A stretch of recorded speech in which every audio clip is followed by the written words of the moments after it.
It's a magic number. Yes, it is. It's a magic number.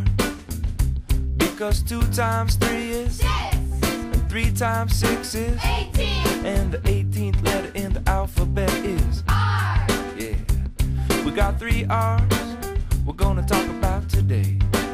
We gotta learn to reduce, reuse, recycle. Reduce, reuse, recycle.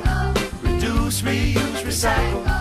Reduce, reuse, recycle. Well, if you're going to the market to buy some juice, you gotta bring your own bags and you learn to reduce your waste. We gotta learn to reduce. And if your brother or your sister's got some cool clothes, you could try them on before you buy some more of those. Reuse. We gotta learn to reuse.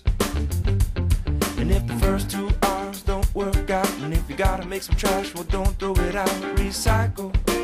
We gotta learn to recycle. We gotta learn to reduce, reuse, recycle. Reduce, reuse, recycle. Reduce, reuse, recycle. Reduce, reuse, recycle. Because 3, it's a magic number. Yes, it is. It's a magic